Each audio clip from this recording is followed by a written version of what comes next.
We got to start with the Mets because I'm feeling uneasy about how well things are going. And I can't tell if that's like a Mets fan thing. Is that a Maggie thing? Is anyone else feeling this way? Because I look at David Peterson last night, and we cannot understate how big of an outing that was for him. 6 scoreless innings. He allowed just 1 hit after he'd been absolutely dreadful the last 2 starts. His last 2 starts, a combined 3 innings and 9 earned runs. I mean, that was rock bottom for Peterson. And this was a massive bounce back for him. And the Mets staff just continues to be the lifeblood of this team. And last night, Peterson really held up his end of things. I mean, I look at the things that I like about this team. The defense vastly improved from years past. I mean, obviously, the depth of this roster, which has basically been tested at almost every single position on the diamond, has held up. There's actual major league depth on this roster, and they're giving themselves a chance to win every night. There's more things. Like, basically, since the rat and raccoon thing, like, on the field stuff, there hasn't been a lot of that stupid drama that tends to follow the Mets. I mean, Luis Rojas has taken himself off the hot seat. Like, if you take a snapshot of where I am today, I feel good. But maybe, again, is this the Mets fan in me? I can't tell if they're always one step away from a skid. Like, DeGrom's elbow. How's that going to go? Setbacks and rehab assignments from any one of the 10 guys that we're waiting on to come back and play in this team. They're going to play 18 games in the next 16 days. And it's weird that I feel this good. So I'm asking you, Moose, is there something wrong with me? No, the Mets are a good baseball team. I tried to tell you 2 weeks ago that they were a good baseball team. They are a good team. I think you should be... I think every Met fan should be ecstatic about where this team is and the injuries that they've dealt with.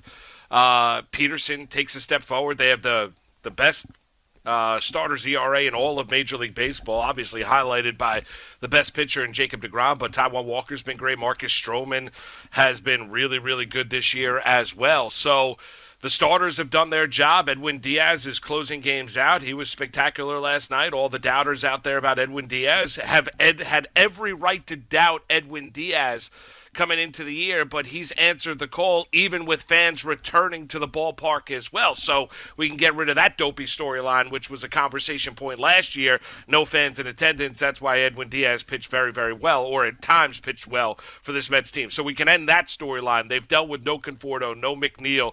They've dealt with the downturn early on in the season of Lindor not hitting. Dealt with some injury scares with certain guys as well. They had at one point in time 17, 18 guys on the IL, and here they are with a 3.5 game lead in the National League East. The Mets are a good baseball team. I mean, I don't know how many times they need to continue to show you, but they are. They've handled it well. The depth on this team is very, very good. They've got major league caliber depth. We said at the time that's what the benefit of having an owner like a Steve Cohen stepping in, adding guys like Kevin Pillar, adding Jonathan Villar, all those guys that they've added to this group, and having that bench mob and doing their thing, stepping in, but they're not going anywhere, and they're only going to get better. That's the scary thing. If you get Dom Smith, who hit a home run into the black last night against the Chicago Cubs, Dom Smith gets going. You're going to get at some point in time McNeil back. You're going to get Conforto back.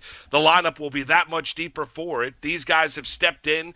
Really nice storylines when you look at Kevin Pillar coming off getting hit in the face, and a couple weeks later he's back in the lineup doing what he is doing, and he's a professional professional baseball player, obviously. Good defensively, and provide a little bit of offensive spark. The Mets are good. There's no reason not to believe they're not good. There's no reason to think there's no reason to think that this team is all of a sudden going to melt away or they're going to fold it up. No, the Mets are a good team, and they're only going to get better when they get healthier as this season goes along. It's not that I can't believe it. It's just that I can't help but look at the rest of June, basically, and wonder, is it going to hold? And so far it has, because of moments like last night where David Peterson, who was, basically just, no one could figure out what was going on with him. And it turns out, had a nice conversation with Luis Rojas. They were able to figure out, sort of get to the bottom of it. Peterson last night was picture of cool. He's being asked, is this a relief, that you were finally able to get off the schneid, whatever. And he's like, yeah, you're going to go through these kinds of things, not feeling the pressure of the world that I think a lot of Mets fans were feeling for David Peterson, because you realize that, you don't want to be overworking and overusing the bullpen, especially in June. This has become a situation the Mets unfortunately have lived in the past, and you just didn't want to see it again. Yeah, it's a good team, and I'm having trouble, like, weirdly coming to grips with it because, again, I'm always so concerned about what's going on with Jacob deGrom, and he says he's fine, but... Well, he's taking infield yesterday. He's taking infield practice yesterday before the game. I think. So I'm just supposed to forget about the right flexor tendonitis? Yeah, like, I think we got to move on. It's an odd story. MRI was clean. He's going to make his next start. I would not be fearful that the other shoe is going to drop. This team is fun. I mean, everything we talked about yesterday with the Yankees about being a boring team, Nick Totoro going off in the 1 o'clock hour, super Yankee fan, and myself included, and, about how bad this team is to watch. The Mets are the complete antithesis. I mean, they're fun to watch. I mean, they're a good group of guys. They get along really well. I thought it was, you referenced it, the great tweet by Harper last night about Rojas playing to his strengths. As critical as people want to be about some of his in-game decisions, what his greatest strength is his communication, going to David Peterson, not talking about mechanics, not talking about where the slider is, but asking him in his 2 previous starts where he gave the Mets 3 combined innings. What's going on in between what are you thinking about when you're on the mound? Like, what is, let me help you. I mean, that is what you want to see. That is what you love to see. And then you see Peterson respond last night, throwing 73 pitches, 6 dominant innings, and was very, very good. And the control was there and was hitting his spots. And as Rojas said after the game, the slider was on point. The Mets are fun. Yeah. I mean, they are a good group. Fun. They are a fun group to watch. They're an easy group to root for. They really are. There's a lot of very good storylines when you look at this team.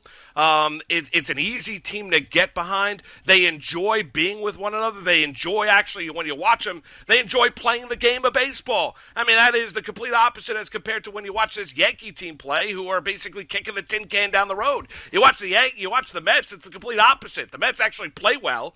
They're a pretty smart baseball team.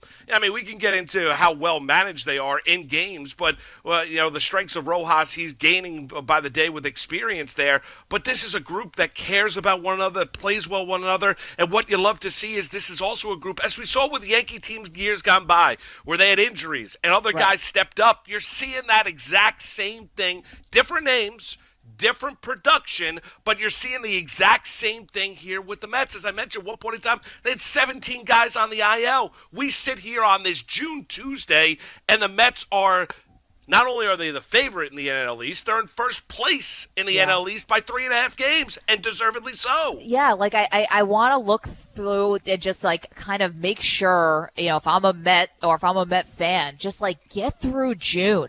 And like I know, obviously, July is not going to be like. June gives you nightmares, Maggie. You gotta. June, I understand that. I get it. June. I hate June. You gotta enjoy this ride a little bit. Enjoy the journey. I am enjoying it. I enjoy watching the games. Like I'm seeing David Peterson even have that slick sort of pickoff move to get Sogard at second last night. I was just like, yeah, like hell yeah. And then unfortunately, you got Anthony Rizzo, who totally, made Alonso look silly at first. But, as I said on the broadcast, live and learn there. When he gets picked off at first because, Rizzo's chatting his ear off there and he just got totally distracted. Veteran move by Rizzo, applaud him.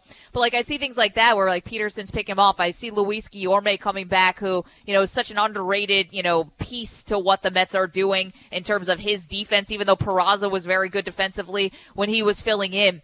And yeah, in the moment, like I'm having a lot of fun watching this team. And it's not that I'm expecting the storm clouds to fester, but maybe there's a little bit of that in just who I am and being a Mets fan also.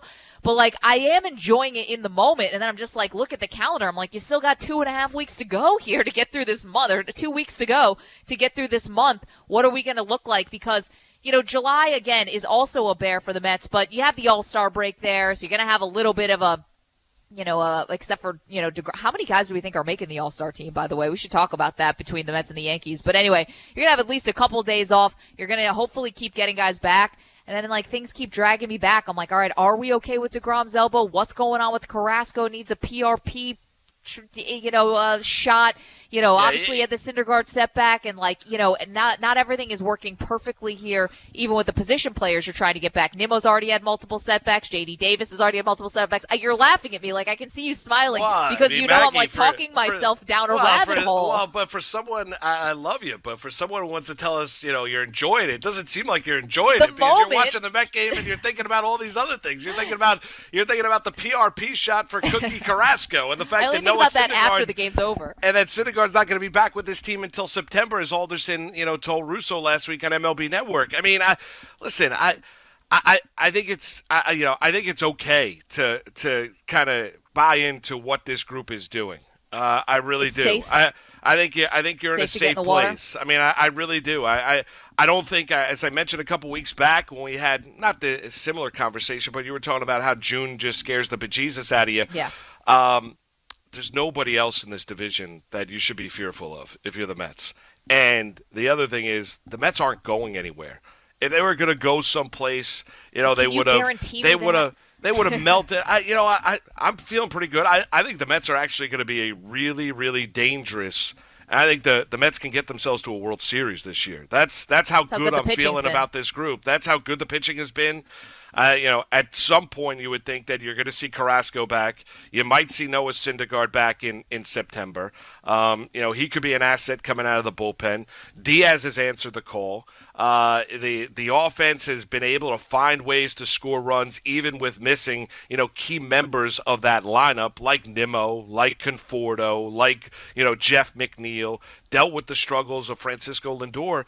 And here we are, mid-June, and they're in first place in the National League East. They're not going anywhere. I get the fear because of the past and the history, and you got Fred Wilpon out at the game before the game yesterday, out on as the teams are taking batting practice, and you kind of got you've gotten Wilpon over the years because you're just the fear that the other shoe is going to drop, the medical staff is going to be a disaster, they won't reinvest in the team, all of the things that have haunted the Mets and drove you crazy about the Wilpon era when they were owning this team. I get that. Well, there's a new sheriff with Cohen.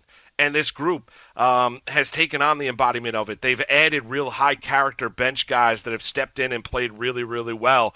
Maggie, you and I both know this. I mean, we were told when we were down in Port St. Lucie, before the pandemic, a couple springs ago, the Mets love and adored that room. Now, the room has changed a little bit, but they added even more guys of high character to that group. Veteran presences like, Jonathan Villar and Kevin Pillar, and those guys have added to it. So I don't think they're going anywhere. If they were going to go someplace, Maggie, and what I mean by that is going down, I think they would have obviously melted up until this point. The pitching's not going anywhere. As long as DeGrom stays healthy and Stroman stays healthy and Taijuan Walker stays healthy, I don't know if what you got from Peterson last night is going to be what he needs to be. I don't think he needs to be that dominant. What David Peterson needs to be is competitive.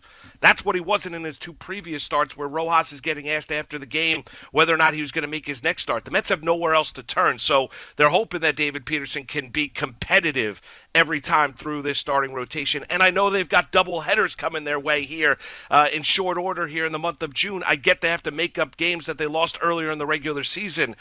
I think they've shown you enough to believe that this team is good. They're not going anywhere.